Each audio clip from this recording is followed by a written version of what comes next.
Dixit bulletin की शुरुआत बड़ी खबर के साथ करेंगे। हरिद्वार कावड़ यात्रा को लेकर पुष्कर सिंह धामी का बयान सामने आया है। चारधाम यात्रा की तरह से ही कावड़ यात्रा भी चलेगी। कावड़ पर इस बार कोई भी बंदिशें नहीं रहेंगी। सीएम पुष्कर सिंह धामी ने इसके संकेत दिए हैं। जुलाई महीने में कावड़ यात्रा की शुरुआत होगी, लेकिन उससे पहले मुख्यमंत्री की ओर से ये संकेत दिए गए हैं कि जिस तरीके से चारधाम यात्रा चल रही है, बिल्कुल उसी तरीके से कावड़ यात्रा भी चलेगी। कोरोना काल के दौरान कावड़ यात्रा नहीं हो पाई थी और उन सब के बाद अब जब स्थिति थोड़ी सी सामान्य है, चारधाम यात्रा भी चल रही है, उन सबको देखते हुए पुष्कर सिंह धामी का बयान सामने आया है, जिसमें उन्होंने संकेत दिए हैं कि जिस तरीके से चारधाम यात्रा चल रही है, उसी तरीके से कावड़ यात्रा भी इस बार चलेगी। कावड़ मेला को लेकर क्योंकि प्रारंभिक रूप से सब चर्चा हो गई है और आगे इस बार जिस प्रकार से चारधाम यात्रा में श्रद्धालुओं की, पर्यटकों की संख्या काफ़ी ज़्यादा है, यात्रियों की संख्या, तो हम अनुमान लगा रहे हैं कि इस समय इस बार कावड़ यात्रा भी उसी प्रकार से होगी। उसको लेकर के हम लोग लगातार तैयारियों पर हमारा जोर है कि अच्छी तैयारी हो और जिस प्रकार से चारधाम यात्रा है वैसे ही हमारे कावड़ यात्रा है। और इसी पर ज्यादा जानकारी के साथ हमारे ब्यूरो चीफ अजीत सिंह राठी हमारे साथ जुड़ गए हैं।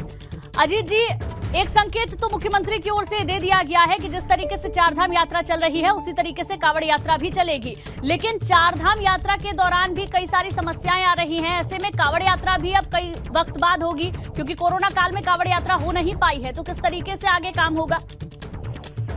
देखिए गुंजन, मुख्यमंत्री आज हरिद्वार में थे और हरिद्वार में उन्होंने प्रशासन के साथ कावड़ की क्या तैयारी है उसकी लेकर के बातचीत भी की, समीक्षा भी की और उन्होंने हरिद्वार में ही ये बात कही है कि कावड़ भी हमारे लिए चारधाम यात्रा की तरह ही महत्वपूर्ण है। वो भी एक बहुत बड़ा धार्मिक आयोजन है, लेकिन एक समस्या ये है कि क्योंकि चारधाम यात्रा का भी जो मुख्य द्वार है वो हरिद्वार है और जो कावड़ का जो मुख्य केंद्र है वो भी हरिद्वार है। अगर ये दोनों क्राउड एक जगह मिलेंगे और बहुत सारे इंतजाम नहीं होंगे, व्यापक इंतजाम नहीं होंगे, तो भविष्य में चुनौती आ सकती है। वैसे मुख्यमंत्री ने अपने बयान में इस बात के बहुत साफ संकेत दे दिए हैं कि चारधाम यात्रा की तरह ही कावड़ यात्रा भी चलेगी और कावड़ में आने वाले शिव भक्तों पर भी कोई किसी तरह की पाबंदी नहीं होगी। उनके बयान से बिल्कुल स्पष्ट लग रहा है कि वो भी बहुत ही स्वतंत्र तरीके से कावड़ यात्रा को चलाने के मूड में है। जी गुंजन। ठीक है अजीत जी, बहुत बहुत शुक्रिया आपका हमारे साथ जुड़ने के लिए और जानकारी के लिए। तो सीएम पुष्कर सिंह धामी हरिद्वार के दौरे पर रहे। इस दौरान मुख्यमंत्री ने अधिकारियों के साथ विकास कामों की समीक्षा बैठक की। सीएम धामी ने कहा कि उन्होंने अधिकारियों को दिशा निर्देश दिए हैं कि शहर में हो रही जल भराव की समस्या को जल्द से जल्द दूर किया जाए। नेशनल हाईवे चौड़ीकरण के बाद कई जगह पर जल भराव की शिकायतें भी आ रही थी, उसे भी दूर करने के लिए कहा गया है। इसके साथ ही सीएम धामी ने कावड़ यात्रा को लेकर भी अधिकारियों के साथ बैठक की। मुख्यमंत्री ने कहा कि सभी अधिकारियों और कर्मचारियों को सख्त निर्देश है कि समय से ऑफिस जाएं और समयबद्ध तरीके से लोगों की समस्याओं का समाधान करें। हम लोग सरलीकरण, समाधान और निस्तारण, इन मंत्रों को लेकर लगातार आगे बढ़ रहे हैं और हमारा ये है कि सभी अधिकारीगण, सभी कर्मचारीगण, जो हमारी एक समय सीमा है ऑफिसों में आने की और लोगों की समस्या सुनने की और उनका समाधान करने की, वो अपने अपने जो समय निर्धारण है उस समय पर पहुँचे और सभी समस्याओं का समाधान करें, कहीं से किसी की कोई भी शिकायत नहीं। और इसी बीच एक बड़ी खबर मिल रही है। आपको बता दें, उत्तराखंड विधानसभा सत्र की तारीख की घोषणा हो चुकी है। 7 जून से उत्तराखंड विधानसभा का सत्र शुरू होगा। ये बड़ी जानकारी। गैरसैंण में आयोजित किया जाएगा विधानसभा सत्र। उत्तराखंड विधानसभा सत्र की तारीख की घोषणा हो चुकी है। 7 जून से उत्तराखंड विधानसभा का सत्र शुरू होगा और इस बार विधानसभा सत्र गैरसैंण में आयोजित किया जाएगा। ये बड़ी जानकारी आपको दे दें। 7 जून से उत्तराखंड विधानसभा के सत्र की शुरुआत होने की घोषणा कर दी गई है।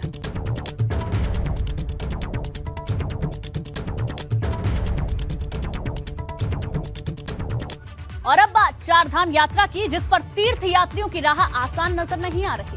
हर दिन कुछ ना कुछ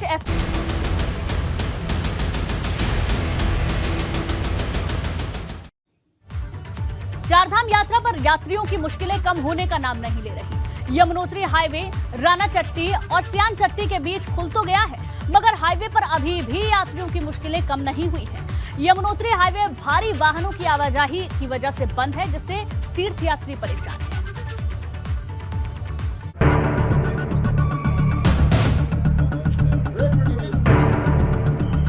ये तस्वीर यमुनोत्री हाईवे पर चारधाम यात्रियों की राह में आ रही दुश्वारियों को बयां कर रही है।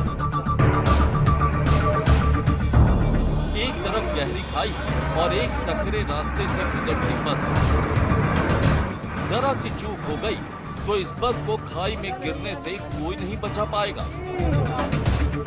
ये तस्वीरें यमुनोत्री नेशनल हाईवे 94 की, जहां सड़क पर पुश्ता ढह जाने से मार्ग की चौड़ाई काफी कम हो गई। बीआरओ ने रोड की मरम्मत कर किसी तरह से मार्ग तो खोल दिया, लेकिन इस जगह पर मार्ग की चौड़ाई काफी कम रह गई, जिस वजह से यहां से अब गुजरना खतरे को दावत देने जैसा है। यमुनोत्री जाने के लिए यही मुख्य मार्ग है। इसके बाधित हो जाने से यमुनोत्री धाम की यात्रा भी बंद हो गई थी। मार्ग तो खुल गया, मगर अभी भी यहां से बड़े वाहनों जैसे बस और ट्रक की आवाजाही में खतरा है। इसीलिए एहतियात के तौर पर भारी वाहनों की एंट्री बंद कर दी गई। इस वीडियो को देखकर आप भी अंदाजा लगा सकते हैं कि मार्ग कितना खतरनाक है और यहां से गुजरना जान को जोखिम में डालने से कम नहीं है। एबीपी गंगा के लिए बड़कोट से नितिन चौहान की रिपोर्ट।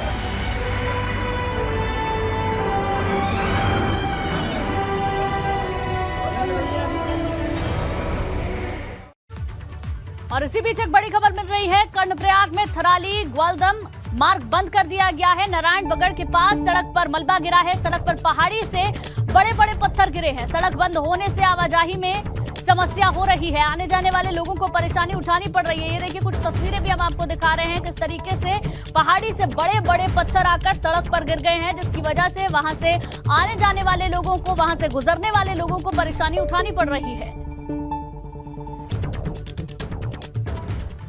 चारधाम यात्रा पर तीर्थ यात्रियों की मौत के मामले के बाद सरकार की तैयारियों पर सवाल उठ रहे हैं। यात्रा को शुरू हुए अभी 3 हफ्ते का समय भी नहीं हुआ और 49 यात्रियों की जान जा चुकी है। उत्तराखंड की चारधाम यात्रा पर तीर्थ यात्रियों की मौत का बढ़ता आंकड़ा सरकार की तैयारियों पर सवाल उठा रहा है। चारधाम यात्रा में यात्रियों की मौत का आंकड़ा लगातार बढ़ रहा है। सबसे ज्यादा मौत हार्ट अटैक की वजह से हो रही है। सरकार की तरफ से बार बार अपील की जा रही है कि यात्री अपना हेल्थ चेकअप कराकर ही यात्रा पर आए। पिछले दिनों सब जगह ऐसा आ गया कि इतने लोगों की डेथ हो गई है, इतने लोगों की ये हो गई है, जबकि ऐसा था नहीं। हमने फिर अखबार में बोला, हमने अपने मीडिया में बोला, सभी में मैंने बोला कि एक भी डेथ हमारी जो है उसके कारण से नहीं हुई। जहां भी मुझे आजकल बोलने को मिल रहा है, मैं वहां सबसे देशवासियों से सबसे अनुरोध कर रहा हूं कि जो मेडिकली फिट नहीं है वो कृपा करके अभी यात्रा शुरू न करें। यात्रियों को सबसे ज्यादा परेशानी केदारनाथ धाम की यात्रा पर आ रही है। 18 किलोमीटर की पैदल चढ़ाई बुजुर्ग यात्रियों की सांस फुला देती है, तो वहीं ऑक्सीजन की कमी यात्रियों की मुश्किल में इजाफा करती है। शासन की तरफ से सभी यात्रियों से अपील की गई है कि वो अपने स्वास्थ्य को लेकर बिल्कुल भी कोताही न बरतें।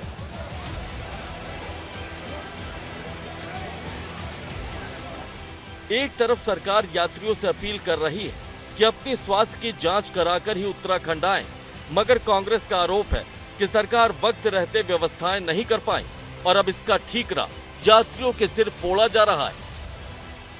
दिखावे की बात करते हैं और आज करेंगे अस्पतालों में मौत नहीं, क्या मौत अस्पताल में ही होती है? एक श्रद्धालु आ रहा है, चलते रास्ते में आपके पास कहीं पर भी कोई मेडिकल टीम नहीं है। आप जगह जगह 500 मीटर के बाद केदारनाथ में अगर आदमी यात्रा पैदल यात्रा कर रहा है, सरकार अच्छा होता 500 मीटर में कुछ मेडिकल कैंप लगाती, मेडिकल सुविधाएं उपलब्ध कराती, तो हम कहते हैं कि सरकार ने कुछ व्यवस्थाएं कर रखी है। आप बताइए, गौरीकुंड से लेकर केदारनाथ के बीच में कहीं कोई मेडिकल टीम नहीं है, पानी की व्यवस्था नहीं है इसमें। 3 मई से चारधाम यात्रा की शुरुआत हुई थी। यात्रा शुरू होते ही कई राज्यों से तीर्थ यात्री उत्तराखंड पहुंचने लगे, मगर यात्रियों की बढ़ती भीड़ की वजह से व्यवस्थाएं चरमराने लगी। सबसे ज्यादा परेशानी स्वास्थ्य सेवाओं की कमी के चलते आ रही है। अगर सरकार वक्त रहते इसके बारे में सोचती तो शायद इतने यात्रियों की जान यूं ही ना जाती। एबीपी गंगा के लिए देहरादून से पंकज राणा की रिपोर्ट। चारधाम यात्रा के दौरान सबसे ज्यादा मौतें केदारनाथ धाम में हुई, मगर प्रशासन की तरफ से कुछ बीमार यात्रियों को एयरलिफ्ट कर अस्पताल भी पहुंचाया गया। प्रशासन का कहना है कि अब तक 60 से ज्यादा बीमार यात्रियों को एयरलिफ्ट कर अस्पताल पहुंचाया गया है। हालांकि केदारनाथ धाम की यात्रा शुरू होने से अब तक 21 यात्रियों की मौत भी हो चुकी है।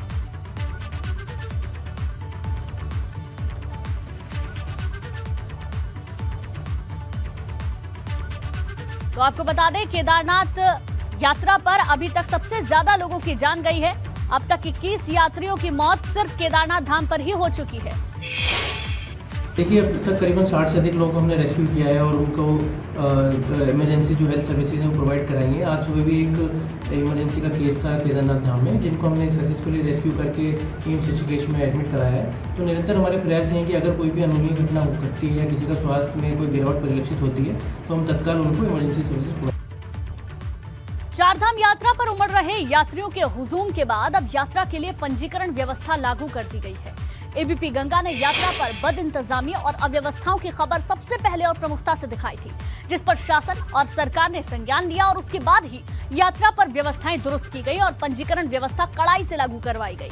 मगर अब परेशानी इस बात की है कि मई में पंजीकरण फुल है, अब यात्रा जून में ही हो पाएगी, जिस वजह से यात्री परेशान है। पर्यटन सचिव दिलीप जावलकर ने कहा कि यात्रा के लिए पंजीकरण बंद नहीं किए गए हैं। लोग अपने जरूरत और स्लॉट खाली होने पर रजिस्ट्रेशन करवा सकते हैं। इसके साथ ही ऋषिकेश में विंडो पर फिजिकल प्रक्रिया के जरिए भी रजिस्ट्रेशन करवाए जा सकते हैं। 22 तारीख से जब यात्रा चलेगी तो वहाँ पर आपको दिल्ली के वहाँ पर 5000 के करीब पैसेंजर या श्रद्धालुओं के लिए बुकिंग ओपन की गई है अभी के लिए। तो उसमें ये ज़रूर ये आएगा कि कुछ लोग उतने हद तक जो है लोग ज़रूर रास्ते पर मिलेंगे। वो वही लोग होंगे जो जिनको होटल चाहिए होंगे, उनको और कोई सुविधाएं चाहिए होंगी, गाड़ियाँ चाहिए होंगी, तो आपको इतना जो है वो लोड बढ़ेगा। लेकिन ओवरऑल यात्रा का जब हम लोग संख्या देखते हैं तो उसके हिसाब से ये संख्या काफ़ी कम है। केदारनाथ धाम की यात्रा पर यात्रियों का हुजूम उमड़ रहा है। शुरू होने के महज 15 दिन के भीतर ही केदारनाथ धाम की यात्रा पर 2.5 लाख यात्री आ चुके हैं। आलम यह है कि बाबा केदार के दर पर तीर्थयात्रियों की भीड़ लगी है। लाइनों में लगे लोग ये इंतजार कर रहे हैं कि कब उनकी बारी आए और वो बाबा केदार के दर्शन कर सके। तो आपको बता दें, केदारनाथ की यात्रा के लिए अब तक 2.5 लाख श्रद्धालु पहुंच चुके हैं। यहाँ आने के बाद में साफ सफाई या सारी व्यवस्था बड़ी नंबर 1 की थी। नंबर 1 तो यहाँ के लोग बड़े ईमानदार, बहुत बढ़िया। हमारा एक्सपीरियंस बहुत अच्छा रहा। यहाँ आते ही एक जो मिरेकुलस फील हो रहा है, हमको बहुत खुशी हो रही है। केदारनाथ की बहुत अच्छी व्यवस्थाएं हैं, हॉस्पिटल की है, बाकी की भी बहुत सारी व्यवस्था बहुत बढ़िया है।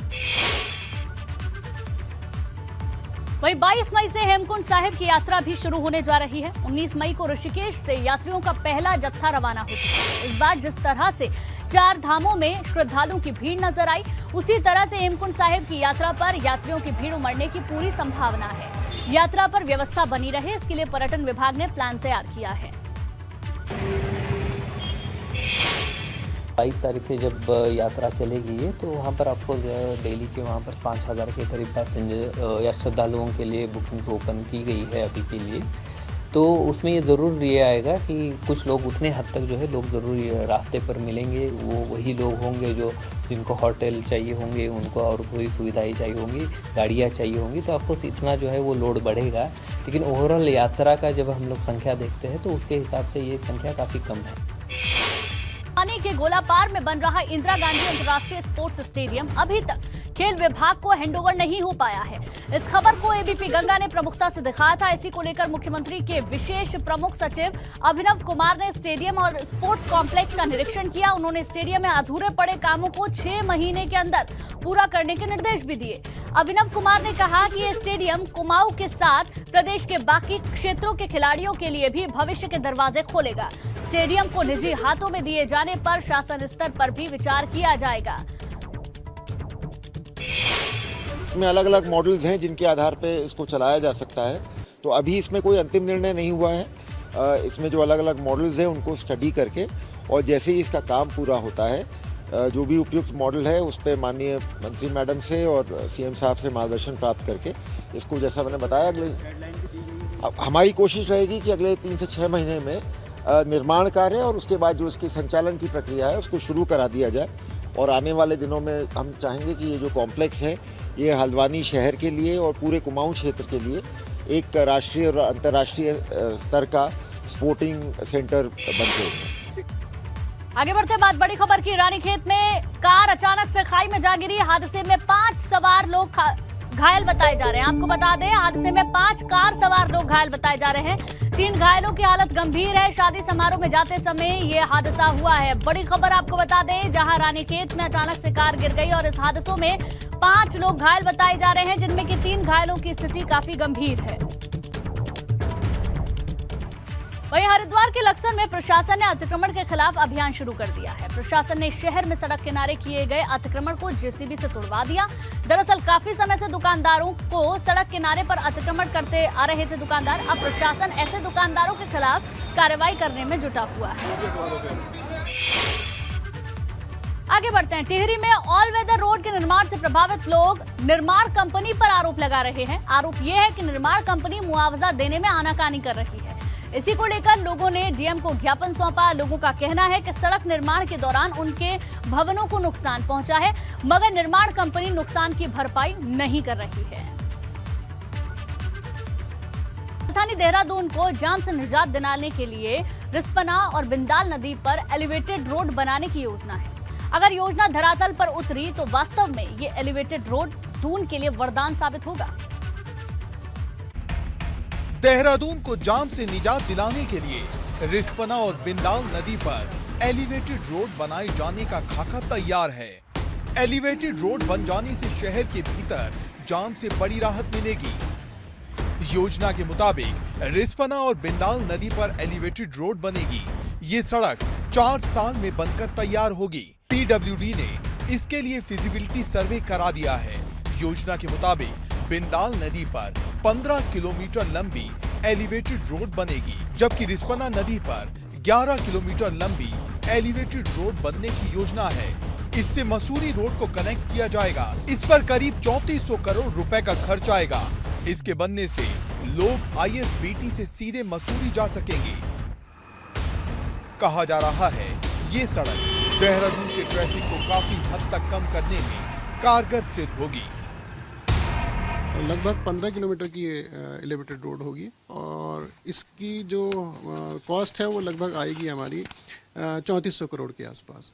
तो इसके बनने से जो ट्रैफिक इधर से आईएसबीटी जो जाता है, आईएसबीटी से जिसको सीधा मसूरी निकलना है, उसको देहरादून में अंदर जाने की जरूरत नहीं है, वो सीधे एलिवेटेड रोड से होता हुआ मसूरी चला जाएगा। हालांकि कुछ लोग इस योजना पर सवाल भी उठा रहे हैं। सवाल इस बात पर, अगर एलिवेटेड रोड बनती है तो रिस्पना को संवारने के सपने का क्या होगा?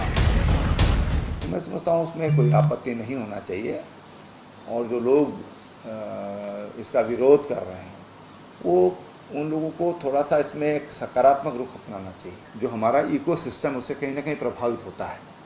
तमाम जो विशेषज्ञ लोग हैं वो ये बताते हैं, लेकिन कम से कम डिस्टर्बेंस हो, ये सरकार को देखना चाहिए। देहरादून में जाम की समस्या बढ़ती जा रही है।